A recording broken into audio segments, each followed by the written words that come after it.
Ver o que diz o apóstolo Paulo em Filipenses capítulo 3, e verso 13 em diante. Diz assim: irmãos, quanto a mim, não julgo que eu haja alcançado, mas uma coisa faço, e é que, esquecendo-me das coisas que atrás ficam, e avançando para as que diante de mim estão, prossigo para o alvo, pelo prêmio da soberana vocação de Deus em Cristo Jesus. Ainda de pé, curva a tua cabeça, feche teus olhos. Querido Deus e Pai, diante de Ti estamos mais uma vez, Senhor. Agora, nesse momento que estaremos ministrando a Tua Santa Palavra, usa-me conforme Tu desejas, Senhor.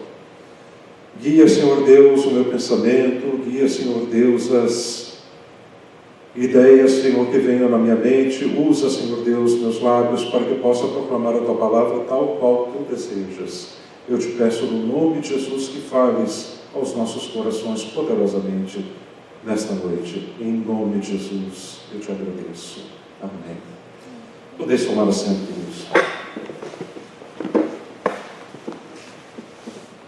A palavra de Deus, ela é rica em tesouros que nós não podemos sequer imaginar. Quando eu estava preparando esta mensagem, o Espírito de Deus me levou para um acontecimento que se deu há anos atrás. A Adriana estava comigo, era uma cidade de Santa Catarina. O Espírito de Deus me mostrou algo naquele lugar, naquele domingo de manhã, antes de ministrar a palavra de Deus. E eu tive uma revelação do Senhor. Eu estava orando e eu vi uma grande colheitadeira. De fato, não era apenas uma estava aqui, a outra estava mais adiante. Eram duas grandes colheitadeiras de trigo, e elas estavam em movimento, estavam colhendo trigo. E eu olhei aquelas colheitadeiras, não tinha nada a ver com a mensagem que eu estaria a princípio pregando naquele dia, mas eu perguntei ao Senhor o que significava aquelas duas colheitadeiras. E o Espírito de Deus falou para mim e disse: tu vês, meu filho, que essas colheitadeiras só vão para frente, que o melhor delas está à frente, que está colhendo o trigo, e o que fica para trás é o resto. Eu disse: Senhor, sim, estou vendo. Ele disse: assim deve ser também a vida dos meus filhos. O melhor está sempre à sua frente, o que fica para trás é resto. E, queridos, quando nós olhamos isto de acordo com a palavra de Deus, nós temos ensinos profundos nesse texto, do qual lemos aqui esta noite. O apóstolo Paulo foi um dos maiores homens que já viveu. A palavra de Deus nos mostra que ele aprendeu aos pés de Gamaliel. Era um judeu, se tornou um judeu cristão, porque ele começou a seguir os passos de Cristo. De fato, foi o apóstolo dos gentios.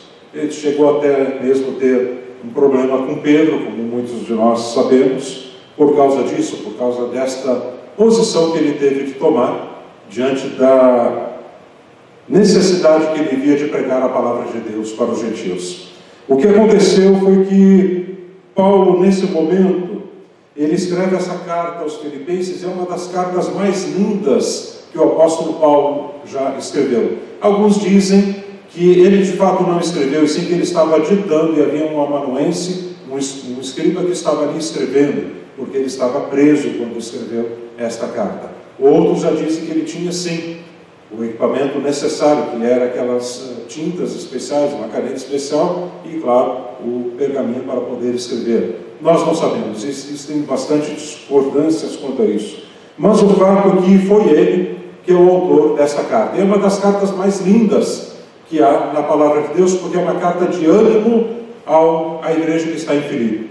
O povo de Filipe ajudou Paulo diversas vezes para poder fazer a obra de Deus. E agora o apóstolo Paulo está preso. Interessante que ele não pediu para que o Senhor tirasse ele da prisão. Antes ele conforta esses filipenses, conforta a igreja de Filipe, dizendo: eu quero que vocês se alegrem que eu estou preso. Eu quero que vocês fiquem contentes que eu estou preso, porque uma coisa eu estou fazendo, eu não estou olhando para as coisas que estão para trás, eu estou olhando para as coisas que estão para frente. convém ao Senhor que eu esteja preso, porque assim estou escrevendo cartas às igrejas. Numa época que não tinha internet, numa época que não tinha os correios, como nós conhecemos hoje, claro que havia os mensageiros a cavalo, que levavam então a mensagem de um lugar para o outro. O Império Romano já tinha implantado isso, de fato isso já veio de outros impérios, havia os mensageiros, mas não da forma como nós conhecemos hoje. Então, se você estava escrevendo uma carta, se você estava escrevendo um livro, não sabe por quanto tempo aquilo ali poderia perdurar, por quanto tempo poderia ser lido aquela carta, aquele livro. No entanto, Paulo tinha uma convicção dentro de si, que era o Espírito Santo de Deus que estava trabalhando. E quando você tem essa convicção, não importa se muitas pessoas vão ver, ou se poucas pessoas vão ver, você está fazendo aquilo que Deus te deu para fazer. Às vezes nós pensamos o seguinte: não, tem que ter um ambiente bem maior, tem que ter muitas pessoas para poder fazer a obra de Deus. Deus não está procurando quantidade, Ele está procurando qualidade. Há muita gente que está fazendo barulho em nome do Senhor ao redor do mundo, mas Deus nem sequer os conhece. Essa é uma realidade. E claro, tem grupos pequenos que também Deus não conhece, então é prejuízo dobrado, porque não são reconhecidos pelo Senhor. Mas o que Paulo está dizendo aqui é que o passado é passado. Uma coisa eu faço, esquecendo-me das coisas que para trás ficam. Isso aqui é tomar uma atitude, é tomar uma posição. Ele decidiu esquecer destas coisas. Interessante que tem coisas que nos fazem bem e tem coisas que nos fazem mal. Paulo não está classificando aqui: eu vou deixar as coisas ruins para trás. Não, ele está dizendo: eu vou deixar o que é ruim, mas também o que é bom para trás, porque eu tenho um foco maior. Às vezes nós olhamos esse texto e às vezes não entendemos, dizemos: não, pastor Jefferson, mas para pouco, tem coisas boas que aconteceram comigo no passado. E Paulo também teve coisas boas que aconteceram na vida dele. Na estrada de Damasco ele teve um encontro sobrenatural com Jesus. Ele não está desprezando estas coisas, ele está dizendo que o mesmo Jesus do passado é o Jesus do futuro. E isto aqui é o mais importante que nós precisamos entender desta mensagem. O mesmo Jesus do passado é o Jesus que está no futuro, e nada substitui a pessoa de Cristo. E dentro desta visão, o que Paulo estava dizendo a ele, aqueles crentes em Filipos, eu já fui um judaizante, já fui um seguidor do judaísmo, eu fui um fariseu dos fariseus, ou seja, era um ardoroso defensor da lei, extremamente zeloso. Ele estava realmente envolvido naquilo que ele acreditava ser a obra de Deus, perseguindo os cristãos. Mas ele disse: eu torno tudo isso como um monte de lixo, como refúgio para ganhar a Cristo. E aqui é que está o ensino principal dessa mensagem: nada substitui o Senhor. Não importa quanto você tenha neste mundo, nada substitui a Jesus. Ele é o mesmo ontem, hoje e o será para sempre. E esta deve ser o nosso pensamento principal, deve ser o nosso foco principal. E quando Paulo está dizendo, nós temos que correr esta corrida, eu fico pensando em alguns tipos de crentes que existem até os dias de hoje. A palavra de Deus nos mostra que tem crentes que no início, logo que eles se convertem, eles correm, e correm muito, e alguns dizem até, não, estão no primeiro amor, que alguns dizem, e estão correndo e correndo muito. E Paulo inclusive adverte aos Gálatas, dizendo: vocês corriam bem, por que vocês pararam? Aleluia. O que o Espírito de Deus está dizendo é que nós estamos numa corrida, queira ou não, estamos numa corrida. E Paulo faz esse texto como uma alusão, porque Roma era dada aos esforços, ele faz uma alusão aos corredores que havia naqueles dias. Os corredores, eles têm que ter um foco, eles têm que correr para frente. Se eles ficarem olhando para trás, eles não vão ter sucesso, eles vão perder a corrida. Tem dois animais na natureza que têm capacidade de ver de uma forma diferente como nós vemos. Não estou falando nos formatos e nem nas cores, mas da capacidade de virar a sua visão. Um deles é a coruja. Essa ave, ela consegue virar a sua cabeça 180 graus, virar a cabeça totalmente para trás. E ela é o único animal que consegue virar totalmente a cabeça para trás. Só que tem algo bem interessante. Ela, enquanto está com a cabeça para trás, ela não se movimenta. Ela está apenas olhando para trás. O segundo animal é o camaleão. O camaleão tem capacidade de visão de quase 360 graus, ou seja, ele olha praticamente para tudo que é lado. Só que ambos, tanto a coruja quanto o camaleão, eles não se mexem enquanto não estiverem olhando para frente. Isso aqui é um ensino. Você já tentou dirigir o teu carro olhando pelo retrovisor? Não se pode andar para frente olhando para trás. Paulo disse: você precisa ter um foco, e o foco é o prêmio da soberana vocação. Mas o que é esse prêmio da soberana vocação? E o que é essa soberana vocação? A soberana vocação é o chamado divino que cada um de nós temos. É quando o Senhor nos chama para termos um compromisso com Ele. Esse chamado divino, ele é insubstituível. Ninguém pode substituir. Deus te chamou para pregar, você tem de pregar. Deus te chamou para cantar, você tem de cantar. Deus te chamou para orar pelos enfermos, você tem de orar pelos enfermos. É assim que é. Você não poderá chegar diante de Deus e dizer: Senhor, eu não vou fazer isso. E Deus vai dizer: eu te dei a oportunidade, eu te trouxe as coisas, está tudo nas tuas mãos, eu te dei saúde, te dei força. Você podia ir lá, você podia fazer a minha obra, e você disse não. Isso é algo muito sério, gente. Isso é algo muito sério. Minha mãe, e o Espírito de Deus está dirigindo aqui, isso não faz parte da mensagem. Minha mãe, quando foi chamada para a escola dominical, ela era bem jovem, nós éramos tudo uma turminha pequena, somos em 4 irmãos, eu tinha 10 anos, e todos os outros são menores, então imagina, eram dias bem difíceis. E minha mãe não tinha nem carteira de motorista, a igreja ficava a cerca de 1 quilômetro e pegava ainda boa parte de estrada de chão e tínhamos de ir caminhando domingo de manhã até a igreja. Mas quando Deus a chamou para assumir a escola bíblica dominical ali, ela não estava querendo ir. Porque tinha 4 crianças pequenas para cuidar, tinha casa ainda para cuidar, tinha muitas atividades, ela não estava querendo se envolver. Só que o Senhor deu a ela um sonho, e aquele sonho falou muito forte ao seu coração. Ela viu um anjo que estava no muro da igreja, e aquele anjo olhou para ela, apontou o dedo e disse: Jesus precisa de ti. Jesus precisa de ti. Ela acordou em pranto, sabendo que aquilo não era um sonho de feijão, não era um sonho qualquer que tinha imaginado, era algo que estava vindo da parte do Senhor. Para encurtar a história, ela se envolveu realmente então com a obra de Deus, e Deus começou a usá-la poderosamente na sua obra.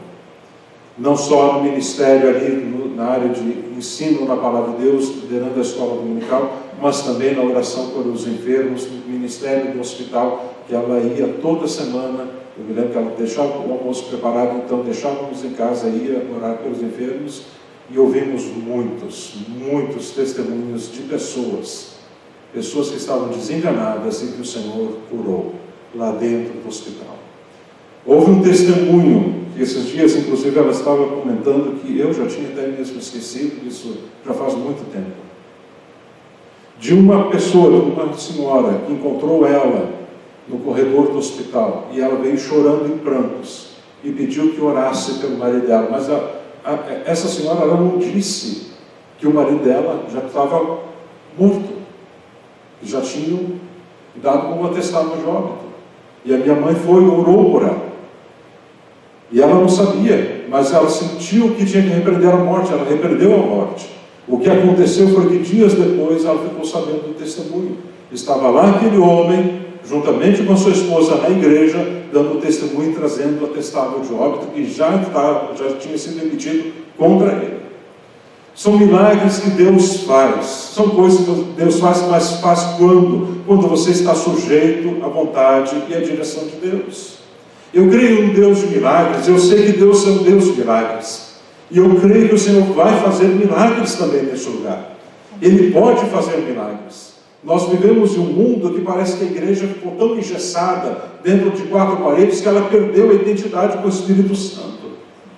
Já nós não ouvimos mais a direção do Espírito de Deus, nós ouvimos a direção do homem, queremos fazer as coisas do homem, mas o Espírito Santo só está buscando corações que queiram fazer a sua obra como quer, como aconteceu na igreja primitiva.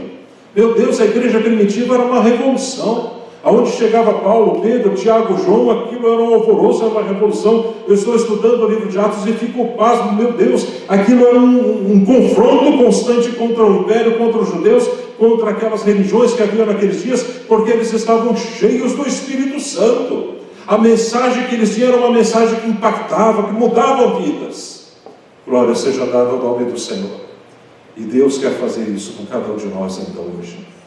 Paulo disse: uma coisa eu faço, eu vou me esquecer das coisas que para trás ficam, e eu vou avançar para aquelas que diante de mim estão. O que está na tua frente? O que está na tua frente? O que é que tem mais valor? Quando Paulo fala do prêmio da soberana vocação, ele está dizendo: a soberana vocação é insubstituível. Quando Billy Graham, anos atrás, foi convidado para ser um dos senadores, um político importante dentro do governo dos Estados Unidos, ele disse: não tenho honra maior do que ser um ministro da palavra de Deus. Pense nessa declaração. Um ministro do Senhor. E há pessoas que estão trocando muitas vezes o púlpito e a chamada por coisas banais neste mundo.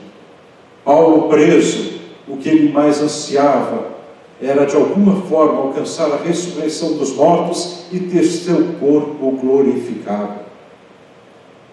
Corpo glorificado. Esta passagem, se você analisar bem, é quase como uma viagem no tempo. Paulo está falando do passado, mas também está falando do futuro e do presente onde ele está.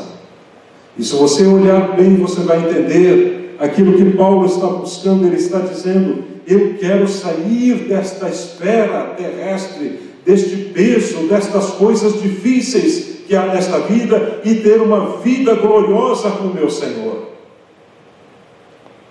Em outras palavras, ele estava dizendo: eu quero mais do Senhor, mais do que qualquer outra coisa. Glória seja dada ao nome de Jesus. Esquecendo-me das coisas que para trás ficam. Uma das coisas que mais impedem, mais dificultam, mais atrasam o crescimento do Filho de Deus é a dúvida. Quando a pessoa não toma uma posição, como Paulo fez: olha, eu vou esquecer das coisas que para trás ficam e vou avante para as que diante de mim estão. Se ele fica naquele momento que eu não sei o que eu vou fazer, Satanás muitas vezes vê uma oportunidade para colocar a dúvida, e ela entra e você fica de mãos e pernas amarrados, e você não consegue avançar. Quantas coisas, muitas vezes, vêm às nossas mãos para mudar completamente nossas vidas, mas nós não conseguimos ver desta forma. Nós achamos que é o problema. Certa vez perguntaram a um sábio o seguinte: o que é o melhor? É um cavalo rápido ou um pangaré lento? O que é melhor? Um cavalo rápido, um cavalo corredor, ou um pangaré lento, que já está cansado e já está velho? O que é melhor? Se eu fosse perguntar aqui para cada um, tenho certeza que alguns diriam, ou quase todos diriam: não, melhor é o cavalo rápido. O que é melhor? O cavalo rápido ou o cavalo lento? Sabe o que aquele sábio disse? Sabe o que aquele sábio disse? Depende da direção que você está indo. Porque se você sabe que a direção é certa, o cavalo rápido é melhor. Mas se você sabe, não tem certeza que a direção é certa, é melhor ir no cavalo lento, porque você vai errar menos. Pense nessas palavras.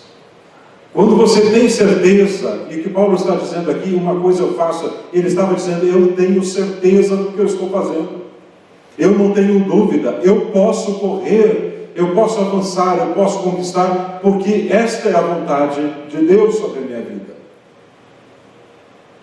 Você precisa fazer aquilo que Deus chamou para fazer. A palavra de Deus nos diz que, e é Jesus que está falando, aquele que achar a sua vida, perdê-la-á, mas aquele que perde a sua vida por minha causa e do Evangelho, achará. Às vezes eu fico olhando para muitas pessoas, esses dias eu ainda estava vendo uma biografia de uma pessoa que é muito famosa, no mundo da arte, no mundo do cinema, no mundo da televisão, e de repente parece que tudo apagou da noite para o dia. O nome, claro, ficou, mas a vida se foi e as coisas se foram. E eu fico pensando muitas vezes o que essa pessoa ajuntou para a eternidade. Como aquele rico fazendeiro, que certa vez ouvi um pastor falar, ele convidou, esse rico fazendeiro convidou esse pastor para então conhecer a sua fazenda, e era uma fazenda muito grande no interior de São Paulo. E ele começou a mostrar, então pegaram um veículo, e aquele veículo 4x4 começou a entrar para tudo que é lado da fazenda, e começou a dizer, olha, o senhor está vendo até aquele rio lá embaixo, ó, minha fazenda vai até aquele rio, aí depois foi até o outro lado, está vendo aqueles trilhos do trem? Pois é, minha fazenda vai até lá, aquelas montanhas, a minha fazenda vai até lá, aquelas montanhas também. E o pastor ficou olhando para tudo aquilo que aquele fazendeiro falava. Então, depois que ele terminou, o pastor perguntou para ele, eu fico contente que a sua fazenda vai lá para o rio, vai até lá os trilhos do trem, vai lá até as montanhas, mas e para cima, o que é que o senhor tem? E aquele homem então baixou a cabeça e disse, para cima, pastor, eu não tenho nada. Quem acha a sua vida, perdê-la, mas aquele que perde a sua vida por minha causa e do Evangelho, achará. Essa é uma diferença muito grande. Paulo não estava preocupado, e é isso que ele diz, eu estou tentando, com a direção de Deus aqui, tentando trazer que o mais importante não é quanto você tem ou aquilo que você pode fazer neste mundo, mas o quanto você está depositando lá na glória. Aleluia.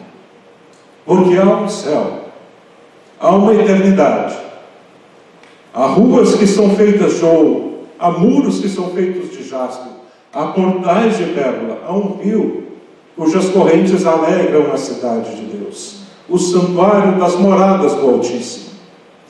E aquela pátria celestial, ela vai abrigar moradores que renunciaram muitas coisas desta vida para obedecerem o chamado de Deus.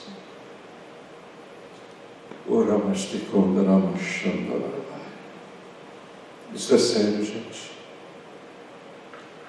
Estou aqui hoje nos Estados Unidos porque o Senhor me chamou há muito tempo atrás para vir para cá.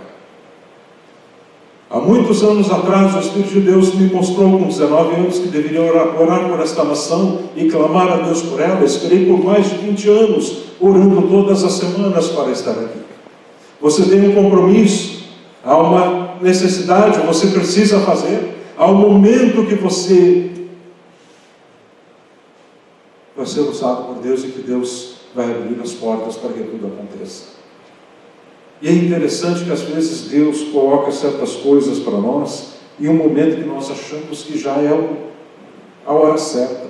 Eu me lembro que com 19 anos de idade, quando Deus me mostrou isso, eu tinha um passaporte, já tinha um visto americano, porque nós tínhamos vindo pela primeira vez quando eu tinha 16 anos, o visto naquele tempo era de 6 anos, tinha o visto, tinha passagem praticamente gratuita pela Varig, meu pai trabalhava na Varig, e poderia então ter ido, não, Deus está mandando, vamos, não é assim que geralmente as pessoas fazem, mas o Espírito de Deus disse, não é a hora, você tem de aguardar, você tem de aguardar, e você tem de aguardar, há um momento certo para as coisas acontecerem, mas você tem de ter firmeza naquilo que Deus tem te chamado para fazer.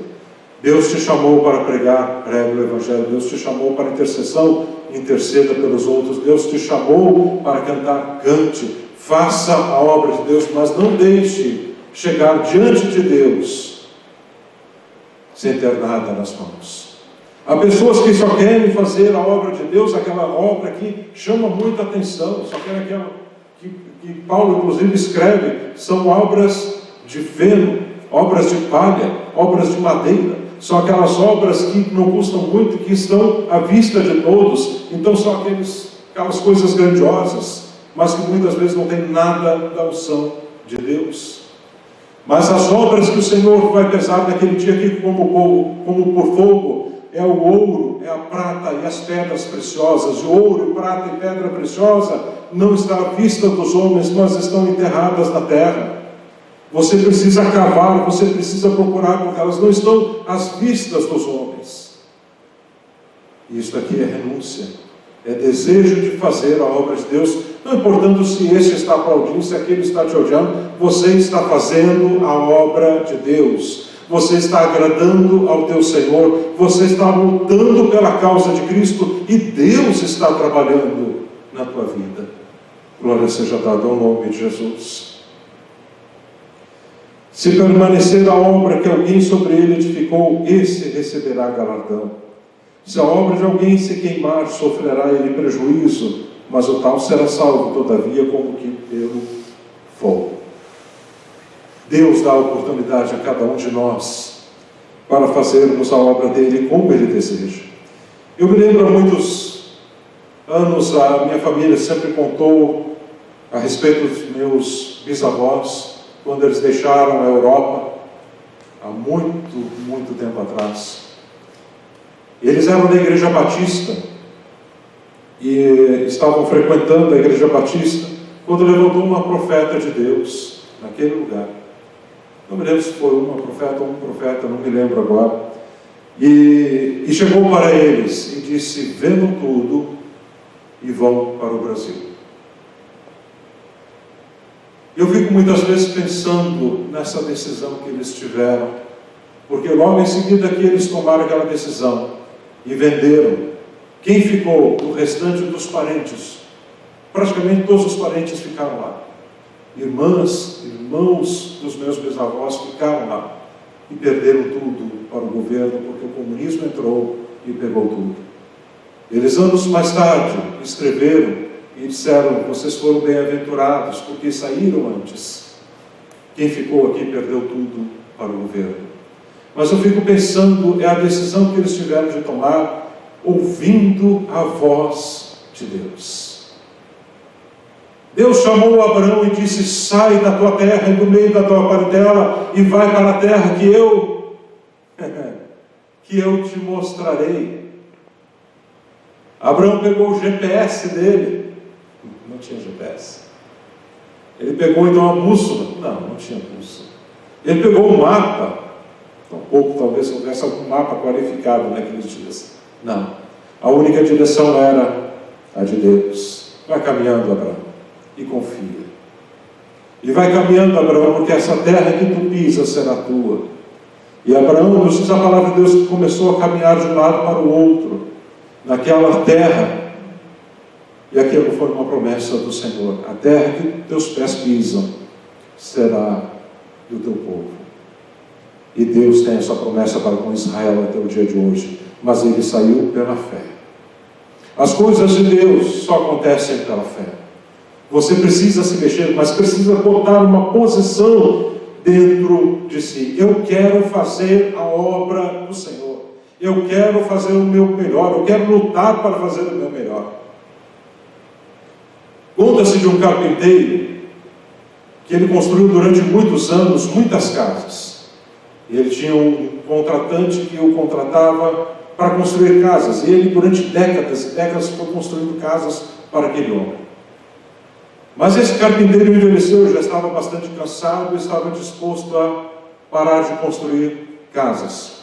Então, ele, quando recebeu aquele último pedido, ele não sabia que era o último pedido, porque ele não tinha falado nada para aquele homem, mas ele dentro de si tinha dito: eu não vou construir mais casas, essa aqui vai ser a última, e vou construir de qualquer jeito também. Eu já estou cansado, não quero mais nem fazer nada da forma como fazia antes. E o que aconteceu foi que quando terminou aquela obra, aquele homem que eu havia contratado chegou para ele e acertaram então as contas. Ele deu o cheque, fez o pagamento daquelas horas que ele devia para aquele homem. E então depois esse contratante disse: olha, durante muitos anos você tem me servido. Durante muitas décadas construiu muitas casas para mim. E eu decidi agora que além deste cheque que eu te dei, eu vou te dar esta casa, essa última casa que você construiu, ela é tua. E aquele homem, bateu então arrependimento dentro dele, ficou alegre pela resposta, mas bateu o arrependimento dentro dele, porque ele disse: puxa, eu podia ter melhorado tantas coisas na construção dessa casa, e fiz de uma forma tão simples, tão banal, e eu podia ter feito algo tão grandioso, tão melhor, mas eu não coloquei o meu melhor. E aqui é um ensino tremendo nisto. Nós não podemos fazer 20%, 10%, mas sim 100% para o Senhor. Lutarmos com todas as nossas forças, fazermos o melhor que nós pudermos para a obra de Deus. Eu sei que nós temos nossas limitações terrenas, muitas vezes são os compromissos, muitas vezes a nossa dificuldade de entendimento, o nosso conhecimento, tantas coisas muitas vezes nos impedem de poder fazer ainda mais, mas nós devemos buscar sempre o aperfeiçoamento. Paulo disse: eu estou buscando o prêmio da soberana vocação. Em outras palavras, ele estava dizendo: nada mais neste mundo me importa se não estar com o meu Senhor. Glória seja dada ao nome de Jesus. Glória seja dada ao nome do Senhor. Deus pede conta de tudo de nós. Cada coisa que vier à tua mão, faz-o conforme as tuas forças, nos diz a palavra de Deus. Tudo que te vier à tua mão, faz-o conforme as tuas forças. Esta semana eu ouvi um testemunho de um americano, algo que aconteceu há poucos anos atrás aqui nos Estados Unidos, e eu não sei como é que está a situação desse homem hoje. Ele, por causa de um acidente de automóvel, ele entrou em coma, e neste coma, de poucas horas que ele ficou em coma, ele esteve no inferno. Os médicos acharam que aquilo foi até uma tolice da mente dele, que ele começou a vaguear, mas esse homem nunca foi crente, esse homem nunca foi à igreja, ele não conhecia realmente sobre isso, só que ele disse: eu estive no inferno, eu vi os demônios, e a forma como ele se expressava, ele começou a dar declarações pesadas daquelas coisas. Mas os médicos disseram: não, isso é alguma coisa da sua cabeça, nós vamos te dar alguns calmantes e dar alguns comprimidos para ele. Só que aquilo continuou acontecendo, e dentro da casa ele acordava debaixo de gritos desesperados, ele via a chama do inferno bem perto dele, mesmo com os olhos abertos depois daquele acontecimento. E eu fiquei pensando, ele teve esta oportunidade de ver estas cenas, mas quantos que já estão perecendo, que já pereceram e que estão nas chamas do inferno? Porque o inferno é real. Há almas que estão perecendo neste momento ao redor do mundo e indo para o inferno. E nada pode ser feito se não pregar o Evangelho de Jesus para estas vidas. O que eu quero falar sobre isso é despertar dentro do coração de vocês o desejo de ganhar almas para Cristo. Nós muitas vezes, como pastor, missionário, nós temos às vezes limitações muito grandes. Hudson Taylor, que foi um grande missionário na China, ele tinha chegado há pouco na China, estava para pregar a palavra de Deus naquela nação, e o que aconteceu foi quando o navio dele estava chegando, ele viu um pescador cair no oceano. Então ele disse aos pescadores que estavam perto, disse: salve a vida daquele homem, o homem está se afogando, ele não consegue nadar, ele não está conseguindo sair da correnteza, alguma coisa está acontecendo. Então aqueles pescadores disseram para Hudson Taylor: quanto é que o senhor nos paga? Disse: como assim, quanto é que eu pago? É uma vida que está morrendo, e vocês estão perguntando quanto é que eu vou pagar para vocês? Sim, porque se você não pagar nada, eles vão deixar ele morrer. Aí Hudson Taylor disse: eu dou $15. Não, $15 não vão fazer nada. Eu dou então tudo que eu tenho. Quanto é que o senhor tem? Eu tenho $55. Então tá, a gente vai dar um jeito de salvar ele, mas o senhor nos deve $55. Então depois salvaram aquele pescador, e ele foi ter acertar as contas então com aquele grupo ali que salvou, e disse então a eles: como é que vocês podem ser tão frios? Por causa de dinheiro vocês não quiseram salvar a vida desse pobre homem que estava se afogando no mar? Como que vocês podem fazer isto? Então aqueles pescadores perguntaram para ele e disseram assim: mas por que o senhor está falando assim conosco? Por que o senhor está nos julgando? O que o senhor é para nós? O que o senhor veio fazer aqui? Ele começou a dizer: não, eu sou missionário, eu vim aqui pregar a palavra de Deus. Eles disseram: mas o que é a palavra de Deus? E ele então começou a falar e falou de Jesus. Mas quem é Jesus? Então começou a falar sobre Jesus e começou a falar sobre o céu, começou a falar sobre o inferno. E então aqueles homens disseram: desde quanto tempo o senhor sabe sobre o céu e o inferno? Desde quanto tempo o senhor sabe sobre Jesus? E ele disse: bem, eu cresci, dentro da igreja, meus pais já conheciam a Jesus, já pregavam a palavra de Deus na minha igreja há muitos anos, meus avós também eram da igreja, meus bisavós. E eles disseram assim: e por que vocês não vieram antes para cá? Meu avô já morreu e foi para o inferno, disse um dos pescadores. Minha mãe já morreu e foi para o inferno, disse o outro. E vocês, por causa de dinheiro, não vieram pregar a palavra de Deus para nós? Então a história se inverteu, e Hudson Taylor não teve palavra para dizer. Porque, por causa da limitação humana, limitação financeira, eles não puderam fazer. Não tinha sido feita a obra de Deus. E aqui nós temos um outro cuidado que a gente deve ter, é a questão de prioridades. Até quanto nós podemos fazer para a obra de Deus e até quanto Deus quer que nós façamos para a obra de Deus. Muitas vezes nós queremos levar a obra de Deus sozinho nas costas. Deus não quer isso de nenhum de nós. Ele quer que você faça aquilo que vier na tua mão, aquilo que está ao teu alcance, aquilo que você pode fazer.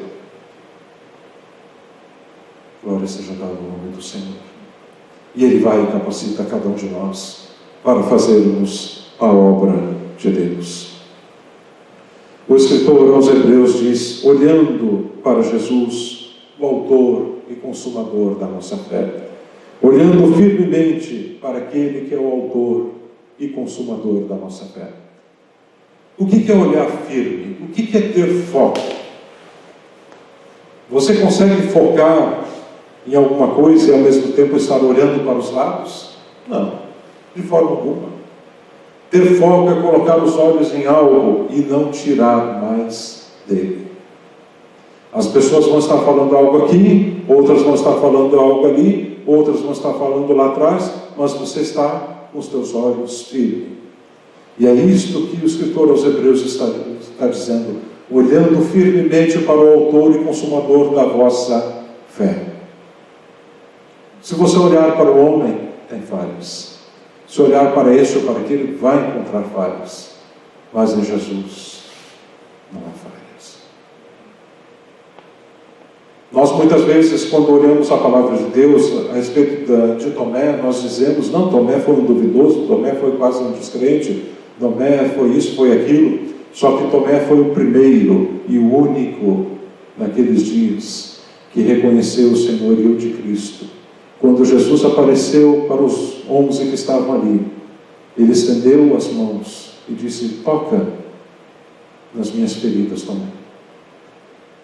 Venha, toca aqui nas minhas feridas, as marcas, toca do meu lado.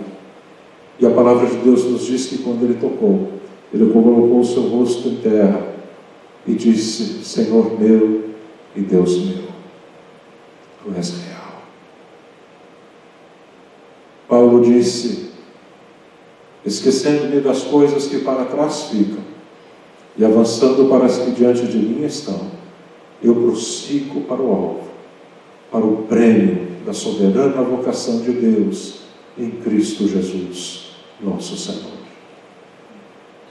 Nada é mais importante do que isso. Você colocar os olhos no Senhor e fazer a obra de Deus. Aleluia. Eu gostaria de orar com você neste momento, sentados mesmos, curva a sua cabeça e feche os seus olhos. Querido Deus e Pai, nós te louvamos pela tua presença neste lugar, Senhor, e sabemos que tens falado aos nossos corações. Dá seja, meu Deus, aos teus filhos, às tuas filhas aqui presentes, Senhor, nesta noite. Seja, meu Deus, para ganhar almas para ti. Seja, meu Deus, de ouvir o clamor daqueles que estão perecendo sem Deus. Como, meu Deus, naquela vez que me trouxeste, Senhor, há muito tempo atrás, quando eu estava em oração, com aquelas cidades, meu Deus, que via tombando como se estivessem numa esteira, elas tombando em negra escuridão, e o clamor a Deus daqueles desesperados, daqueles que se perdiam, daquelas almas, meu Deus, que estavam morrendo sem ti. Traz essa convicção, Senhor, aos corações, que elas possam ver a ti, Senhor, mais de perto, que elas possam entender, meu Deus, mais de perto a tua vontade para as suas vidas. Pai, eu rogo no nome de Jesus, que é o mesmo princípio, que o mesmo objetivo, que o mesmo foco que o apóstolo Paulo escreveu há tanto tempo atrás, nasça nos corações, meu Deus, esteja mais evidente nos dias de hoje, como nunca, no coração de cada um que aqui está, Senhor. Eu te peço no nome de Jesus, traga a eles, meu Deus, um vislumbre da necessidade desses últimos dias. Nós sabemos que tu estás para voltar. Nós sabemos, ó Deus, que a grande tribulação está vindo. Os ruídos, meu Deus, das tormentas do Armagedon estão crescendo. Nós sabemos, meu Deus, que Israel, de uma forma geral, ó Deus, os judeus têm se reunido e já clamado pelo Messias no dia de hoje. Nós sabemos que os tempos são vindos, ó Senhor, e que o arrebatamento está às portas. Desperta a tua igreja. Desperta teu povo, Senhor. Dá ao Senhor Deus, antes de soar essa trombeta, ainda um último despertamento, um último avivamento, para que teu povo, meu Deus, seja impactado pela verdade da tua palavra, assim como aconteceu nos dias passados na igreja primitiva. Traz, ó Deus, um novo despertar. Traz, meu Deus, um novo agir. Traz, meu Deus, aos corações uma nova estratégia, Senhor, para ganharmos mais e mais almas para ti, Senhor. Tira, ó Deus, as correntes e os laços que nos prendem. Abre nossos olhos para que possamos ver, ó Deus, a realidade desses dias. Não deixe, ó Deus, os nossos corações ficarem sobrecarregados com as coisas desta vida, com tantos compromissos, tantos afazeres, ó Senhor, que impedem muitas vezes de vermos a necessidade desta hora. Fala profundamente conosco, Senhor, não só neste momento, mas durante esta semana. Fala aos nossos corações durante esses dias. Fala conosco durante o dia, durante a tarde, no alto da madrugada, seja em sonho, seja em visão. Fala conosco, mostra-nos a tua direção, para que o teu nome venha a ser glorificado. É o que nós te pedimos e te agradecemos no nome de Jesus. Amém.